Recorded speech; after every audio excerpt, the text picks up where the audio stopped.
welcome to Caesar Snack Sandwich. Today I'm going to be taking a quick look at Split Protocol. Now, Split Protocol was a project that was put into my shill list. Again, I don't know who put it in there. I just reading it along. It was put in there quite a while ago, so a few months ago, and now I'm kind of just catching up and going through them. So, Split Protocol, it says here, is an Omni-Chain DEx aggregator with automated MEV Profit Sharing, innovative trading tools, and custom RPC functionality. So there's a lot of stuff in here, but it's kind of hard to get a really good understanding of it because the docs is a little bit lacking.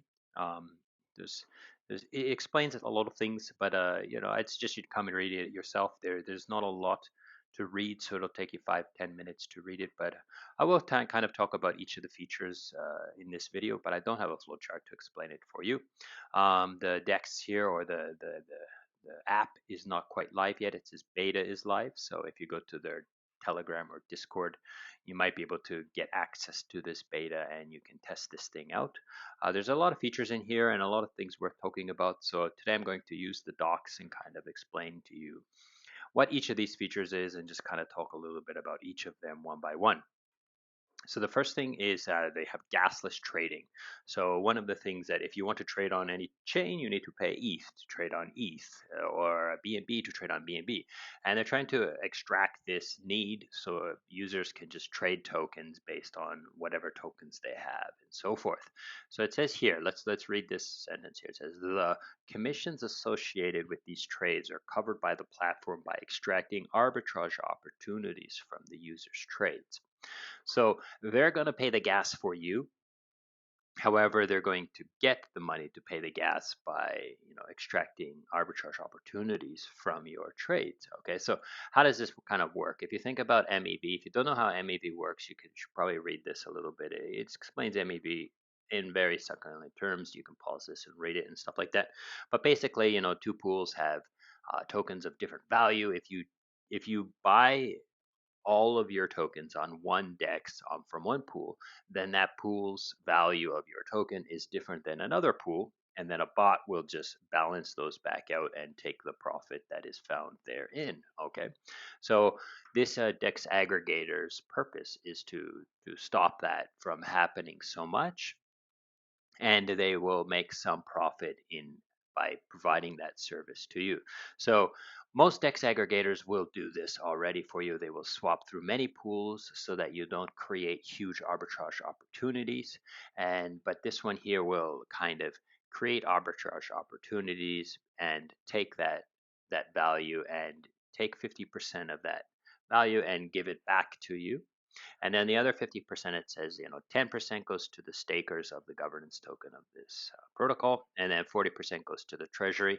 And this is where I believe they're going to fund the gas. So the protocol charges network fees on A, swaps and native gas tokens, ETH. So as you can see, it doesn't clearly succulent say that the treasury pays the gas, but that's where I think they're getting the money to pay the gas for these swaps. Okay, so it's a DEX aggregator in the sense, and they take those MEV arbitrage opportunities. Now it does say here Splits uses Aave flash loans and doesn't need liquidity for MEC extraction. So that might be the case, is that if you were to swap a small swap, they might actually use Aave to make the swap bigger to create more arbitrage opportunity and then bot that out. Or I don't know, maybe they're just using the Aave simply to fund the bot and to fund those arbitrage opportunities.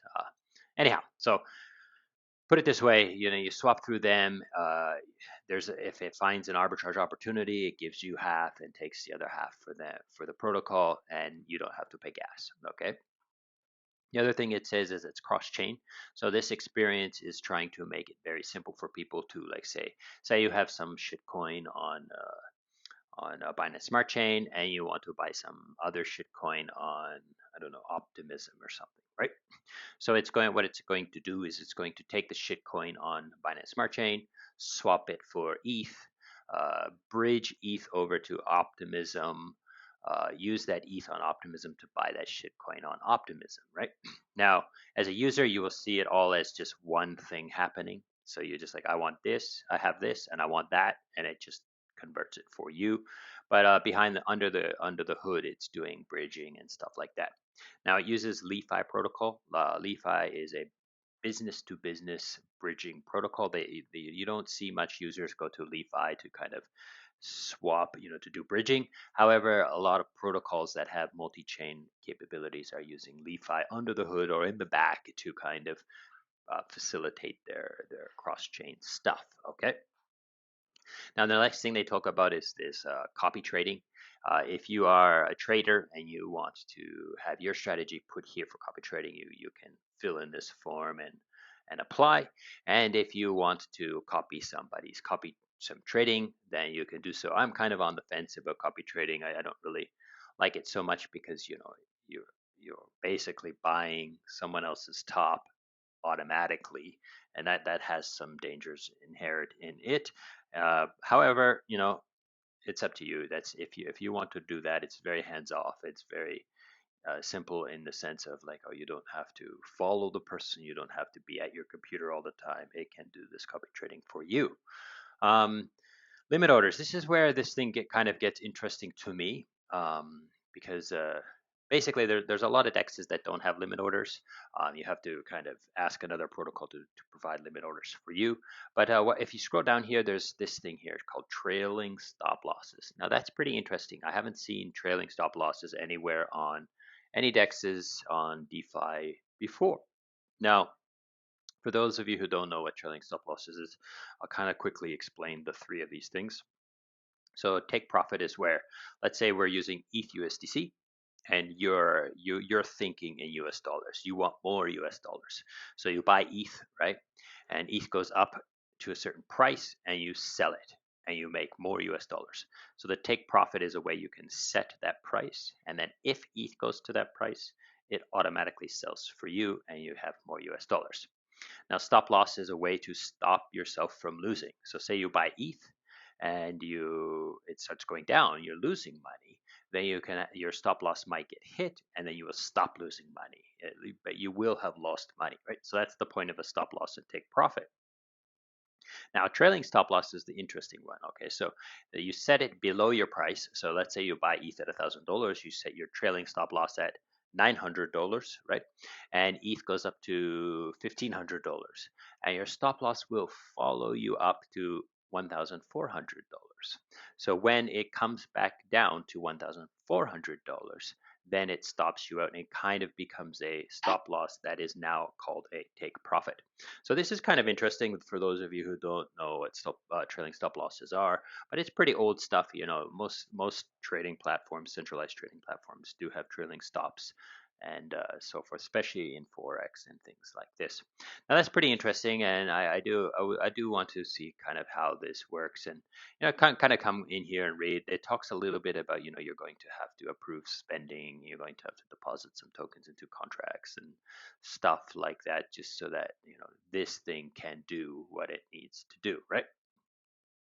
Now, the last thing they talk about is this MEV protection SplitRPC. So if you want to use their RPC in your MetaMask, then you can get some MEV protection.